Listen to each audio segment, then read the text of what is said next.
Πάμε να δούμε τώρα τι γίνεται στην Κύπρο. Έχουμε εκεί εξελίξεις. Για να δούμε.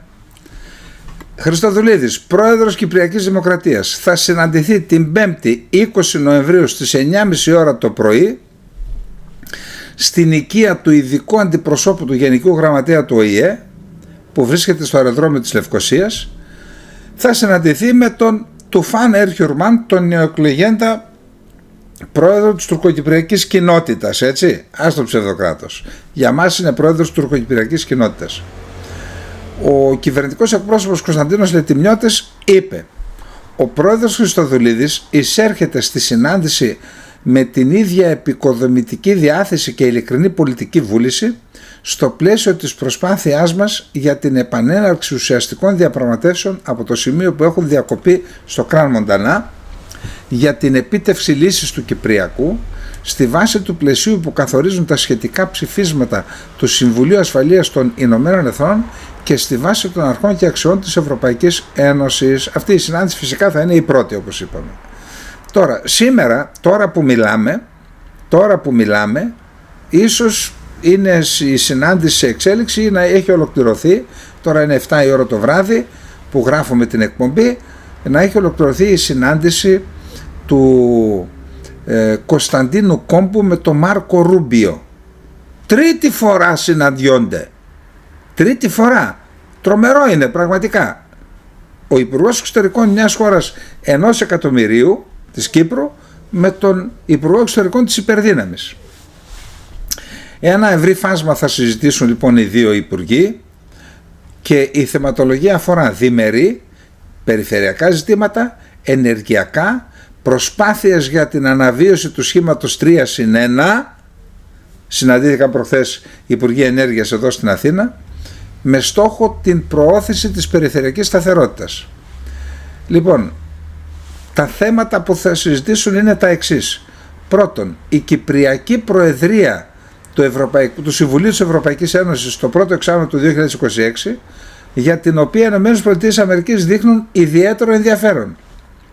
Θα συζητήσουν θέματα διμερούς ατζέντας και προτεραιότητας για την κυπριακή πλευρά, όπως η ένταξη στο αμερικανικό πρόγραμμα απαλλαγής θεωρήσεων που θέλουν οι πολίτες της Κύπρου με κυπριακό διαβατήριο να παίρνουν ηλεκτρονική βίζα και όχι να πάνε στην πρεσβεία για να περιμένουν. Δεύτερον, να πραγματοποιηθεί ο δεύτερος στρατηγικός διάλογος. Θα δούμε πότε έγινε ο πρώτος. Τρίτον, να συζητήσουν θέματα άμυνας και ασφάλειας και πρόσβαση της Κυπριακής Δημοκρατίας σε αμυντικά προγράμματα των ΗΠΑ για απόκτηση στρατιωτικού εξοπλισμού και υπηρεσίες. Αυτά είναι τα θέματα διμερούς που θα θέσει ο Κόμπος. Θα συζητηθούν επίσης οι εξελίξεις στο Κυπριακό, τρέχοντα περιφερειακά ζητήματα όπως ανοικοδόμηση της Γάζας, Συρία, Λίβανος, Ιράν, Τουρκία, Ουκρανία, θέματα ενέργειας και ενεργειακής ασφάλειας και προγράμματα συνδεσιμότητας στο πλαίσιο της συζήτησης κατά τη συνάντηση Υπουργών Ενέργειας 3+1 που έγινε στις 6 του μηνός εδώ στο Ζάπιο. Άρα θα συζητηθεί και το καλώδιο πιθανόν. Και τα επόμενα βήματα του σχήματος συνεργασίας 3+1 για προώθηση της περιφερειακής σταθερότητας και της ευημερίας. Διπλωματικοί κύκλοι της Κυπριακής Δημοκρατίας, μιλώντας στον φιλελεύθερο, τόνισαν ιδιαίτερα τη σημασία. Το άρθρο που διαβάζουμε είναι το Ανδρέα Πιμπίση από το Φιλελεύθερο. Διπλωματικοί κύκλοι, μιλώντας στον φιλελεύθερο, τόνισαν ιδιαίτερα τη σημασία της σημερινής συνάντησης στην Ουάσιγκτον ανάμεσα σε Κόμπο και Ρούμπιο, υποδεικνύοντας ότι αυτή είναι η δεύτερη επίσκεψη Κόμπου στο State Department από αναλήψεως των καθηκόντων του. Δεύτερη, είπα 3, λάθος, είχαμε 3 τηλεφωνικές συνομιλίες. Σημειώνεται ότι η προηγούμενη συνάντηση των ΙΠΕΞ των δύο χωρών έχει δώσει την αναβάθμιση της σχέσης των δύο χωρών σε στρατηγική. Γι' αυτό είπαμε θα κάνουμε τη δεύτερη στρατηγική τώρα. Από την ημέρα της αναλήψεως των καθηκόντων του, 21 Ιανουαρίου του 2025, ο Μάρκο Ρούμπιο έχει ήδη 3 τηλεφωνικές επικοινωνίες με τον Κόμπο, 5 Μαρτίου, 20 Ιουνίου, 10 Σεπτεμβρίου. Οι ίδιοι διπλωματικοί κύκλοι υπογραμμίζουν παράλληλα ότι Η επίσκεψη κρίνεται ως σημαντική τόσο επειδή επιβεβαιώνει τη στρατηγική φύση των κυπροαμερικανικών σχέσεων, αλλά και ιδιαίτερα λαμβάνοντας υπόψη ότι πραγματοποιείται αμέσως μετά την επίσκεψη του Φιντάν και του Σάρα στην Ουάσιγκτον. Να σημειωθεί ότι είχε επισκεφθεί η επίσκεψη του Κόμπου στο Ισραήλ 8-9 Νοεμβρίου. Επίσης, η συνάντησή του με τον επικεφαλής του Εθνικού Συμβουλίου Ενεργειακής Κυριαρχίας των ΗΠΑ, τον Ντάγκ Μπέργαμ, στη Μανάμα του Μπαχρέιν 1 Νοεμβρίου. Συνάντηση 3+1 Υπουργών Ενέργειας στην Αθήνα 6 Νοεμβρίου. Και η επίσκεψη της Υφυπουργού Εξωτερικών για θέματα Ευρώπης των Εμιράτων στην Κύπρο 7 Νοεμβρίου. Τι έγινε ρε παιδιά, λάστιχο έγινε ο κόμπος. Ακούστε τώρα την προπαγάνδα των Τούρκων. Σας έχω πει για το τσιπάκι που τους έχω βάλει στον εγκέφαλο. Ο διευθυντής της Μιλιέτ, ο Ζάι Σεντήρ, τον οποίο τον έχουν και διάφοροι εδώ και για συνομιλητή τους, μιλάμε για κάθαρμα ολκής. Ακούστε τώρα. Δημοσίευσε χθες ένα άρθρο στο οποίο υποστηρίζει ότι ο κίνδυνος έντασης ή ακόμα και σύγκρουση στην Κύπρο έχει αυξηθεί περισσότερο από οποιαδήποτε άλλη περίοδο μετά το 1974 και αποδίδει την κατάσταση σε μια σειρά παραγόντων που κατά την άποψή του συνδέονται με τη δράση ακροδεξιών ομάδων στις ελεύθερες περιοχές και με ενισχυμένη επιρροή του Ισραήλ στην περιοχή, το οποίο το κατηγορεί ότι έχει στήσει ένα παιχνίδι στην πλάτη της Κύπρου για να προκαλέσει την αντίδραση της Τουρκίας. Δηλαδή λέει ότι για αυτό που συμβαίνει, δηλαδή το γεγονός ότι οι Τούρκοι έφεραν στρατηγικά όπλα στα κατεχόμενα που το Ισραήλ θεωρεί απειλή, κάνει ότι δεν το βλέπει. Το Ισραήλ γιατί να έρθει να συνεργαστεί με την Κύπρο? Να χαλάει τα λεφτά του? Κάπου υπάρχει συμφέρον, κοινό συμφέρον. Το κάνει, όπως κάνει η Τουρκία τόσες συνεργασίες. Είπε κανείς τίποτα? Λοιπόν, και τι λέει? Ότι για όλη αυτή την κατάσταση παίζουν παιχνίδια, λέει, στις πλάτες του Χριστοδουλίδη. Όλα αυτά τα παίρνουν από τις ελεύθερες περιοχές. Υπάρχουν εκεί τύποι που τους τα δίνουν. Λέει, ο Χριστοδουλίδης δεν καταλαβαίνει ότι του στείλουν παγίδα και θα πέσει στην παγίδα. Του στείλουν παγίδα το Ελάμ, οι Ισραηλινοί και η Εκκλησία. Λοιπόν, και λέει ότι το Ισραήλ έχει αυξήσει σοβαρά την επιρροή του στην Κυπριακή Δημοκρατία και ότι επιδιώκει κλιμάκωση στην Ανατολική Μεσόγειο για να πιεστεί η Τουρκία. Η Τουρκία έχει μετατρέψει τα κατεχόμενα σε στρατηγική βάση με στρατηγικά όπλα. Οι άλλοι επιθεώνουν. Μα θεωρούν ότι είναι απειλή αυτά. Γιατί να αντιδράσει ο άλλος αν δεν απειλείται? Συνδέει την κυβέρνηση Χριστοδουλίδη με στήριξη ακροδεξιών ομάδων όπως το ΕΛΑΜ και με στενή σχέση με την Εκκλησία, παρουσιάζοντας μια εικόνα πολιτικής χειραγώγησης από το Τελ Αβίβ.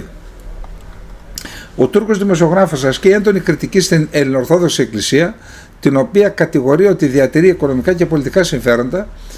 Ποιος το λέει αυτό? Αυτός το λέει που κάθε Παρασκευή ο Ερντογάν πηγαίνει στο τζαμί, στην Αγία Σοφιά, ανεβαίνει ο ημάμις με το σπαθί, δηλαδή μιλάμε για τρελοκομεία κανονικά, έτσι.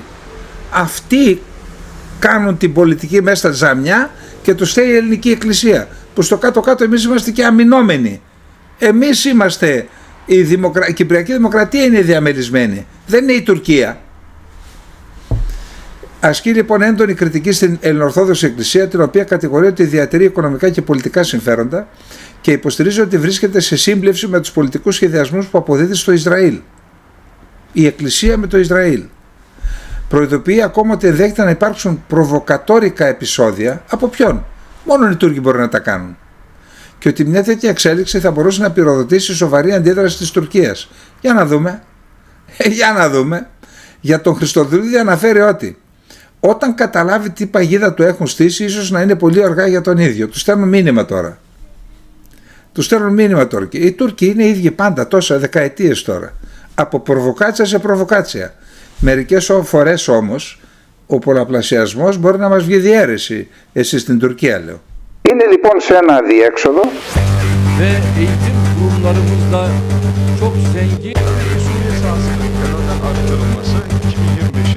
Επισκεφτείτε το geopolitico.gr. Ειδήσεις, αναλύσεις, αρθογραφία, αφιερώματα για όλα τα σημαντικά ζητήματα που αφορούν την πατρίδα μας. Γεωπολιτική, διπλωματία, άμυνα, μυστικές υπηρεσίες, ιστορία, τεχνολογία, πολιτισμός. Διαβάστε απόψεις από κορυφαίους αναλυτές: Σάββας Καλεντερίδης, Παντελής Σαβίδης, Ιωάννης Μπαλτζόης, Γιάννος Χαραλαμπίδης, Λεωνίδας Χρυσανθόπουλος, Μάικλ Ρούμπιν, Σάι Γκάλ, Ταμέρ Τσιλιγκύρ, Διευθυντής Σύνταξης ο Χρήστος Κωνσταντινίδης. Geopolitico.gr, η διαδικτυακή πύλη που ενημερώνει πλήρως κάθε συνειδητοποιημένο Έλληνα.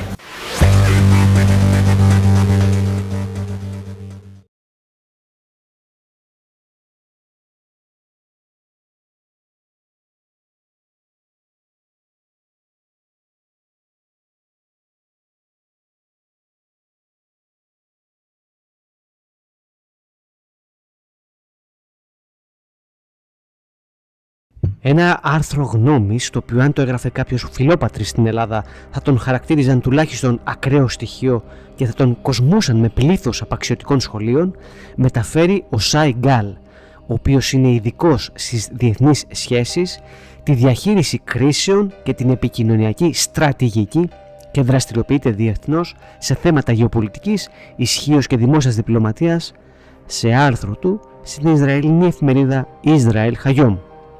Το δημοσίευμα, το οποίο τιτλοφορείται ως «Η Βόρεια Κύπρος είναι επίσης Ισραηλινό πρόβλημα», κάνει μια σύντομη αναδρομή της τραγωδίας της Κύπρου από το 1974 με την τουρκική εισβολή μέχρι σήμερα, όπου η Τουρκία προσπαθεί με τις κινήσεις της να ενσωματώσει τα κατεχόμενα και να μετατρέψει το νησί σε βάση της, κατακτώντας και τις ελεύθερες περιοχές. Στο τέλος, καταλήγει στο συμπέρασμα ότι για χρόνια το Ισραήλ έβλεπε το ζήτημα ως ελληνοτουρκικό πρόβλημα, πλέον όμως αφορά και το Ισραήλ λόγω της υποστήριξης της Τουρκίας στη Χαμάς. Και όχι μόνο, ο αρθρογράφος το πάει ακόμα παραπέρα, προτείνοντας σενάριο απελευθέρωσης του νησιού με κωδική ονομασία «Οργή του Ποσειδώνα» και καλεί το Ισραήλ να συνεργαστεί με την Ελλάδα και την Κυπριακή Δημοκρατία, αλλά και να είναι προετοιμασμένο για παν ενδεχόμενο. Γράφει αναλυτικά το δημοσίευμα: η Κύπρος πρόσφατα τίμησε την 51η επέτειο από την εισβολή της Τουρκίας το 1974, ένα διαρκές τραύμα για τους Ελληνοκύπριους. Για δεκαετίες το Ισραήλ αντιμετώπιζε αυτή τη σύγκρουση ως ένα απομακρυσμένο ελληνοτουρκικό ζήτημα. Πλέον όμως οφείλει να αναγνωρίσει ξεκάθαρα: η Βόρεια Κύπρος δεν είναι μόνο ελληνοκυπριακό πρόβλημα, είναι και Ισραηλινό. Στην πράξη, η κατεχόμενη περιοχή λειτουργεί ως ένα διεθνές ουδέτερο έδαφος, το οποίο επιτρέπει στην Τουρκία και σε τρομοκρατικές οργανώσεις όπως η Χαμάς και η δύναμη Κουτς του Ιράν να κινούνται ανεμπόδιστα. Από την εισβολή και έπειτα, η οποία σκότωσε χιλιάδες και ξεσπίτωσε εκατοντάδες χιλιάδες ανθρώπους, η τουρκική παρουσία έχει μεταλλαχθεί αθόρυβα. Η περιοχή έχει μετατραπεί σε προκεχωρημένη θεωρητική βάση της Άγκυρας με προηγμένα οπλικά συστήματα, υποδομές κυβερνοπαρακολούθησης και συλλογή σημάτων SIGINT ικανές να υποκλέπτουν στρατιωτικές και πολιτικές επικοινωνίες του Ισραήλ. Παράλληλα, φιλοξενεί κρυφές εγκαταστάσεις τρομοκρατίας που υποστηρίζονται από το τουρκικό κράτος. Σύμφωνα με διαρροές από υπηρεσίες πληροφοριών, ανώτατοι Τούρκοι αξιωματούχοι περιγράφουν τη Βόρεια Κύπρο ως ιδανική τοποθεσία όπου όλα μπορούν να γίνουν χωρίς παρεμβάσεις από αστυνομία ή δικαιοσύνη. Η Τουρκία μπορεί να εκτοξεύει οπλισμένα drones από το αεροδρόμιο Λευκονίκου, το οποίο μετατράπηκε σε βάση UAV εν μέσω των ενεργειακών εντάσεων πολύ ταχύτερα από ό,τι από τη Μικρά Ασία. Από τον Μάιο του 2021 η Τουρκία έχει σταθμές εκεί Bayraktar TB εκεί, ενώ πιο πρόσφατα τον Ιούλιο του 2024 παρουσίασε δημοσίως και τα πιο προηγμένα Ακιντζή. Αυτά τα μη επανδρομένα αεροσκάφη μπορούν να πλήξουν άμεσα Ισραηλινές εξέδρες αερίου, ναυτικές δυνάμεις ή στρατηγικές εγκαταστάσεις. Παράλληλα, η τουρκική αντιπλοϊκή πύραυλη Ατματζά με εμβέλεια άνω των 200 χιλιόμετρων αποτελούν άμεση απειλή για τις Ισραηλινές υποδομές στην Ανατολική Μεσόγειο. Ακόμα πιο ανησυχητικός είναι ο νέος βαλιστικός πύραυλος Ταϊφούν της Τουρκίας με εμβέλεια έως 560 χιλιόμετρα, ικανός να πλήξει το Τελαβίβ, την Ιερουσαλήμ ή τον κόλπο της Χάιφα. Σύμφωνα με δυτικές πηγές, τουρκικές βάσεις στην Κερίνια και στην Αμόχωστο είναι ήδη έτοιμες να φιλοξενήσουν αυτούς τους πυράβλους, καθιστώντας τη Βόρεια Κύπρο την πρώτη άμεση βαλιστική απειλή της Τουρκίας προς το Ισραήλ. Την ίδια ώρα, η Ευρωπαϊκή Ένωση συνεχίζει να συνεργάζεται σε θέματα ασφαλείας με την Άγκυρα, παρά το γεγονός ότι η Τουρκία κατέχει ευρωπαϊκό έδαφος, μια αντίφαση που υπονομεύει την αξιοπιστία της Ένωσης και θέτει σε κίνδυνο την Ελλάδα, την Κύπρο και το Ισραήλ. Η επιθετική εξωτερική πολιτική της Άγκυρας, με παράνομες κατοχές, παραβίαση κυρώσεων και σχέσεις με εξτρεμιστικές οργανώσεις, την φέρνει πιο κοντά σε κράτη παρείες παρά σε συμμάχους του ΝΑΤΟ. Δεδομένου ότι το ΝΑΤΟ απαιτεί ομοφωνία για την ενεργοποίηση του άρθρου 5, η προστασία σε περίπτωση επίθεσης είναι απίθανη ακόμα και σε άσχετες συγκρούσεις, πόσο μάλλον για τη Βόρεια Κύπρο, η οποία αναγνωρίζεται διεθνώς ως κυπριακό έδαφος. Η απειλή ωστόσο δεν είναι μόνο στρατιωτική. Λόγω απουσίας διεθνούς εποπτείας, η κατεχόμενη περιοχή έχει μετατραπεί σε κέντρο χρηματοδότησης της τρομοκρατίας και ξεπλήματος χρήματος, με ιρανικά και τουρκικά κεφάλαια να ρέουν μέσω εικονικών εταιρείων προς τη Χαμάς και άλλες οργανώσεις. Έγγραφα που κατασχέθηκαν κατά τις επιχειρήσεις Φύλακας των Τυχών το 2021 και Σιδηράς Πάθη το 2023 στη Γάζα αποκάλυψαν σχέδιο της Χαμάς για δημιουργία επιχειρησιακού πυρήνα στην Τουρκία και στη Βόρεια Κύπρο, με αποστολή την εκτέλεση επιθέσεων κατά Ισραηλινών στην Ευρώπη. Το 2023 εντοπίστηκε και κύτταρο της Ιρανικής δύναμης Quds στην περιοχή με ανάλογες επιδιώξεις. Το έβριμα αυτό επιβεβαιώνει τη Βόρεια Κύπρο ως καταφύγιο για εχθρικές προς το Ισραήλ επιχειρήσεις. Πέραν αυτών, ξενοδοχεία, καζίνο, πανεπιστήμια και λιμάνια στην περιοχή έχουν καταγγελθεί ως μυστικοί κόμβοι κατασκοπίας, εκβιασμών και επιχειρήσεων παγίδευσης εις βάρος διεθνών αξιωματούχων, με εμπλοκή τόσο του τουρκικού βαθέως κράτους όσο και οργανωμένων κυκλωμάτων.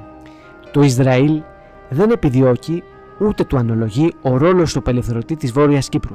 Ωστόσο, εάν η απειλή κλιμακωθεί, η Ισραηλινή στρατηγική πρέπει να επαναξελιογηθεί. Σε συνεργασία με την Ελλάδα και την Κυπριακή Δημοκρατία, το Ισραήλ οφείλει να προετοιμάσει ένα σχέδιο έκτακτης ανάγκης για την απελευθέρωση του κατεχόμενου Βορρά. Μια τέτοια επιχείρηση θα στόχευε την εξουδετερώση των δυνατοτήτων ενίσχυσης από την ηπειρωτική Τουρκία, την καταστροφή των αντιαεροπορικών συστημάτων στη Βόρεια Κύπρο, την εξάλειψη των κέντρων διοίκησης και πληροφοριών και τελικά την απομάκρυση των τουρκικών δυνάμεων με αποκατάσταση της διεθνούς αναγνωρισμένης κυριαρχίας της Κυπριακής Δημοκρατίας. Το σενάριο αυτό θα μπορούσε να φέρει την κωδική ονομασία «Η οργή του Ποσειδώνα», παραπέμποντας στον θεό της θάλασσας, τονίζοντας την ανάγκη θαλάσσιας υπεροχής και τις πιθανές καταστροφικές συνέπειες ενός τέτοιου σεναρίου. Η ονομασία υποδηλώνει τη σημασία που δίνει το Ισραήλ στην ασφάλεια των στρατηγικών του θαλάσσιων υποδομών και στην ελεύθερη ναυσιπλοεία. Το Ισραήλ δεν επιδιώκει σύγκρουση, αλλά οφείλει να είναι πλήρως προετοιμασμένο. Η Ισραηλινή επίθεση στις πυρηνικές εγκαταστάσεις του Ιράν, κάποτε θεωρούμενο ακραίο σενάριο, τελικά εκτελέστηκε. Η Τουρκία, που αυτήν την περίοδο κατασκευάζει το προβληματικό πυρηνικό εργοστάσιο στο Άκουγιου, καλό θα ήταν να λάβει το μήνυμα.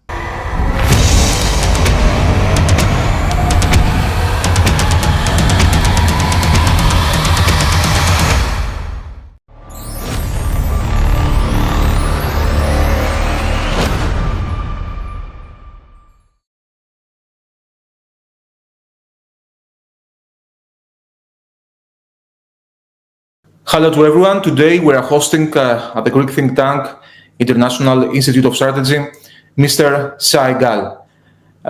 Mr. Saigal is a senior strategic advisor and analyst specializing in international security, defense policy, geopolitical crisis management, and strategic communications. So, Mr. Saigal, thank you, and we're welcome to our think tank. Thank you. So, my first question. Your recent article entitled North Cyprus is also a problem for Israel, the newspaper Israel Hayom, in which you refer to a scenario of liberation of the Turkish-occupied Northern Cyprus through the cooperation of Israel, Cyprus and Greece, caused positive reactions in Greece and tremendous concern in Turkey. Can Greece, Cyprus, and Israel liberate Cyprus? Tell us a few words about this article. Actually, I wrote to expose what the international community has long known yet preferred to forget. The occupation of northern Cyprus is not a frozen dispute, but Turkish unsinkable aircraft carrier, a forward base of Bayraktar and Akini drones from Lefkoniko, Atamka missiles, threatening shipping lanes and gas platform, and Sigens arrays along the Crimea Ridge that turned Israel and Cyprus into a glass house. Casinos, universities, and ports are no longer neutral infrastructure that serve corruption, finance Hamas, and enable Iranian network to penetrate deep into Europe. This is not only a threat to Israel or to Greece and Cyprus. It's an open wound inside NATO and the European Union, a direct challenge to European security and credibility. Poseidon Wrath is not a call for war, but a message of capability and alliance, and it has already proved itself. Turkey tremble, its media erupt, and Ersin Tatar, the puppet president of the North, was forced onto live television to calm his public. A 50-page report by the National Intelligence Academy of MIT analyzed the scenario in details. When a concept born an Israeli article became required reading in Ankara's intelligence community, deterrents had already moved from wars to war rooms. Could strain relations between Israel and Turkey could lead in an armed conflict? Well, when Erdogan prays for Allah to destroy Zionist Israel, this is no longer a mere statement. It's a declaration of intent. Ankara is building a nuclear reactor at Akuyo, developing missiles and fighter aircraft, and continues to claim that this is a project for peace. Iran said the same in the past, and its action exposed the truth. Here too, it's not wars that will be judged, but deeds. The Nagel Committee already warned in January 2025 that Turkey is becoming a real threat, even more severe than the Iranian threat, because of its entrenchment in Syria, the deployment of advanced system, and its explosion of the shield provided by NATO membership. Turkey is also the open patron of Hamas, a terrorist organization that commits massacres, takes hostages, and fire rockets at Israeli cities. A state that hosts terrorists is not immune from Israeli military action. This is a simple truth that Israel has demonstrated in the past and will demonstrate again if necessary. Your last article about NATO's Article 5 revealed some very interesting details. Could you explain why NATO cannot serve as Turkey's shield in the event of an attack from Israel? Article 5 of NATO is not a blank check. It has been invoked only once in history after September 11, and even then only by consensus, with every ally deciding its own responses. For Turkey, there is no guarantee. Actually, Article 6 extends protection to territory, ships, and aircraft, but the decision of what constitutes an armed attack is always political. And here Turkey fails. NATO defined Hamas as a terrorist threat. The European Union has imposed sanctions while Ankara hosts Hamas leader in Istanbul. A state that shelters terrorists cannot demand collective defense. If Israel strikes Hamas infrastructure on Turkish soil, not on soil, NATO will not fight to defend Hamas. The same is true in the occupied territory in Cyprus, which is recognized by the UN and, of course, by EU as occupied territory.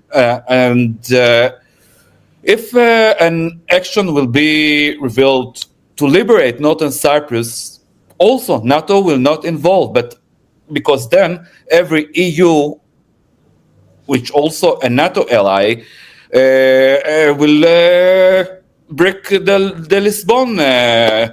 Lisbon Treaty, the Article 42.7, which is comparable to NATO Article 5. But NATO Article 5 is political. The Article 42.7 of the Lisbon is obligatory. Is Israel concerned about Trump-Erdogan relations? Will Israel block the sale of these fighters' jets to Turkey? The United States also arm Iran with stealth fighter? Of course not. So why would they arm Erdogan? Turkey was expelled from F-35 program for purchasing Russian S-400 and undermining NATO security. Since then, it has only deepened the threat, accelerated its nuclear project, testing long-range missiles, mass production indigenous, combat aircraft, all while hosting Hamas leadership and maintaining its illegal occupation in northern Cyprus. States that copy American system and sell them to adversaries that threatens its neighbors and defies international law cannot be trusted with the most advanced weapon in the world. This is not trust strategy. It's an appeasement, and history shows appeasement never restrains aggression. It's only emboldens them. So let me be clear. This is not only Israel call, but a transatlantic imperative. Congress and the White House must close the door firmly on Ankara. This aircraft must not be delivered. If America arms Erdogan today, it will endanger Kurdish civilian, Greek and Cypriot sovereignty, Mediterranean stability, and ultimately the security of Europe itself. Whoever repeats the mistakes of the past will pay the price, and this time the price will be executed the heart of the Mediterranean. Thank you. So, we're watching how the flotilla going to Gaza and is being supported by Turkey. In fact, there are reports of Turkish drones accompanying it.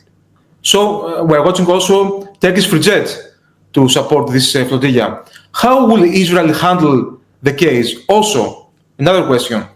What stage is the war in Gaza? And also, what is your opinion on the US 21-point plan for ending the Gaza war announced recently? Also, today we have the meeting between Trump and Mr. Netanyahu. Such enforcement is lawful and effective and may be carried out even in international waters when the objective is to prevent weapons smuggling and terrorist infiltration. Israel delivers thousands of humanitarian trucks into Gaza every day through controlled crossings, yet it is well known that much of this aid is sold or sold on the black market by Hamas itself. By contrast, flotillas are not humanitarian channels, but provocations at best, and at worst attempt to transport weapons and fighters under the grace of aid. And we saw it with Mavi Marmara, and again in June 2025, when the ship carrying Greta Thunberg was intercepted at sea and brought to Ashdod by the Navy. The same will happen now. The ships will be stopped lawfully, inspected, and delivered to an Israeli port. Turkish drones or fighters waving flag do not alter the simple fact that Israel's right to self-defense is absolute, and the law is on our side. Your second question regarding Gaza. Yes. As for the war in Gaza itself, this is not a stage for a ceasefire at any price. Hamas has been struck but not yet disarmed, and close to 50 hostages remain in captivity in Gaza, with around 20 believed to be alive. This is the heart of the matter. The war cannot end before the hostages are returned and the military threat is removed. Israel continues with targeted raids, the elimination of cells and strikes on remaining infrastructure to dismantle what is left of Hamas power. The third one was regarding the 20... Yes, yes.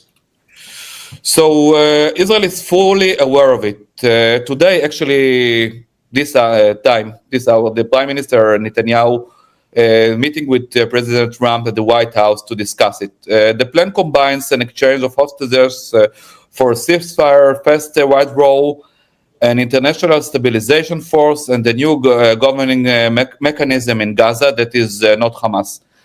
as well as a conditional political horizon. Any proposal that ensure three principles: first, the return of hostages; second, the disarmament of Hamas; and third, the full freedom of action for Israel's security, is positive and worth of serious discussion. Anything that does not guarantees those three principles will not be accepted. Is the Iran issue over, or will there be further developments? The Iranian issue is not over. On June, we struck nuclear facilities, missile sites, and energy infrastructure. The United States joined on June 22nd, and Iran responded with missiles and drones. Since then, Tehran has expanded underground sites such as Pixage Mountain near Natanz, seeking buried nuclear capability, while the UN and Europe have reinstated snapback sanctions. Iran continues to advance in every domain: nuclear missiles, cyber, and proxies, from Lebanon to Yemen, and may discuss its program as civilian. The 12 days war proved that when required, Israel acts within days or even hours from now. As long as Iran possesses nuclear weapons and long-range missiles, Israel jets will return to its skies. And let Ankara take a note: support for nuclear adventurism, missile proliferation, and terror proxies will bring consequences. Israel will act with vigilance and determination. Doubt our resolve, and you will see not words but deeds. Recently, you wrote an analysis on how Ankara mass produces news where even tiny errors are copy-pasted untouched. You also revealed a Turkish campaign against you. Can you share with us what happened? Well, the point is not one error or one article. It's a system.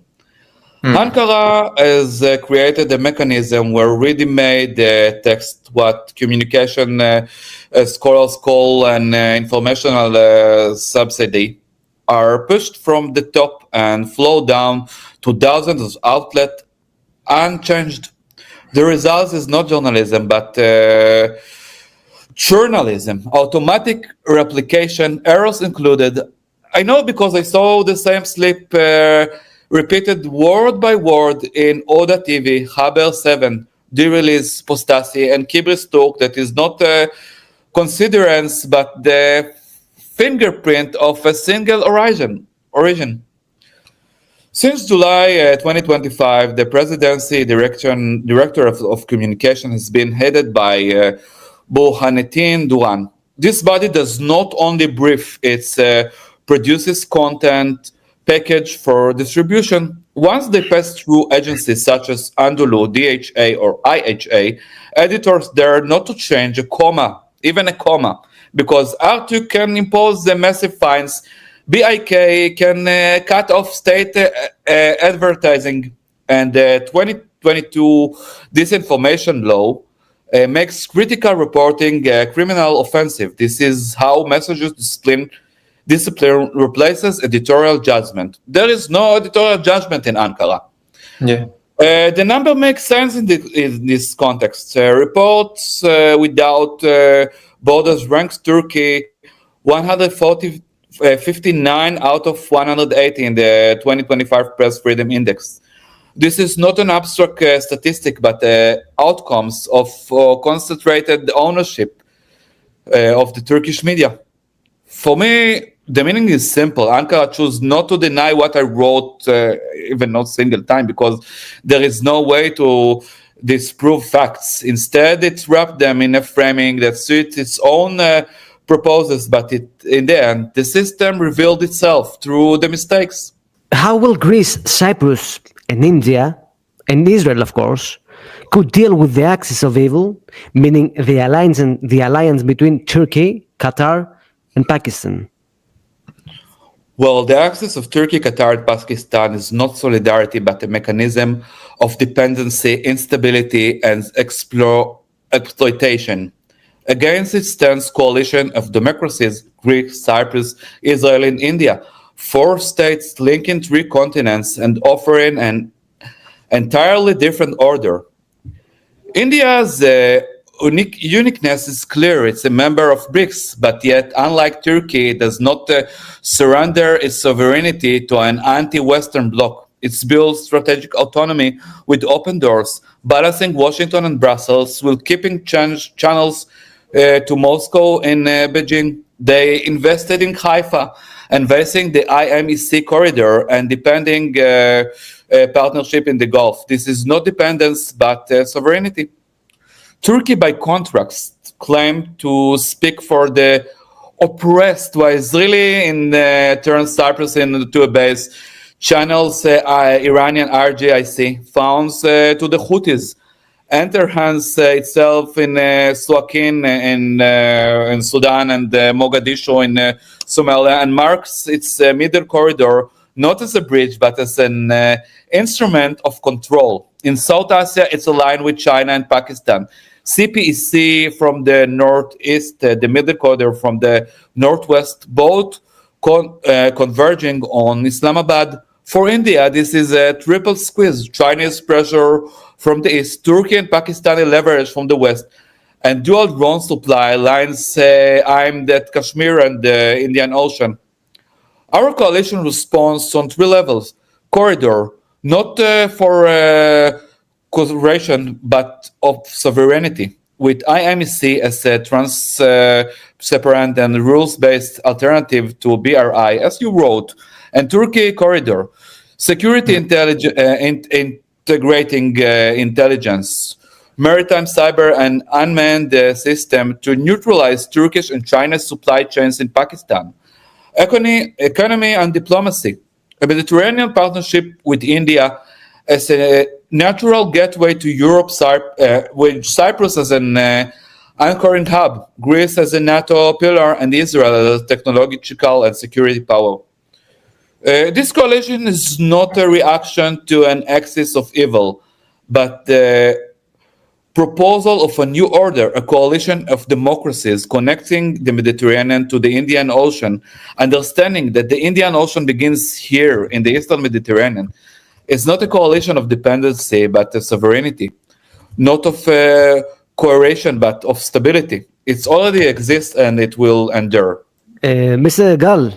Yes. I would like to ask you one last question, slightly outside the main context. Mm-hmm. Recently, Benjamin Netanyahu, in an interview, recognized the genocide of the Greeks, Armenians, and Assyrians by the Turkey. What does this mean for Greece and Israel? Well, when Prime Minister Netanyahu recognized the genocide perpetrated by the Turks against Armenian, Pontic Greeks, and Assyrians, he placed Israel beside nation crushed under the Ottoman sword. Turkey rage only underscored the act's weight. From his first days as the UN, as an ambassador in the UN, actually in the late 80s, Netanyahu warning against denial to today as Prime Minister who recognized the circle is closed. It's not rhetoric, believe me, but a foundation of policy. But this must be a cornerstone of foreign policy, also for Jerusalem, both for Jerusalem and Athens. Heirs of nation destroyed yet survived. The duty is clear to lead global recognition of historic genocide and control and confront denial in all of its form.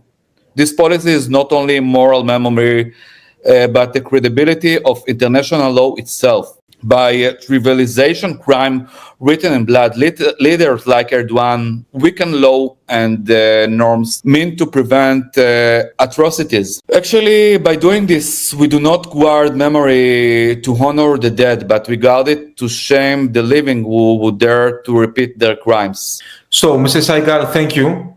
Thank you. This discussion, and also it's a big honor for us, as I told before, that you will be a member in the International Institute of Strategy. And we expect him to another conversation in the future, right? Thank you. Thank you very much. It was a great pleasure for me.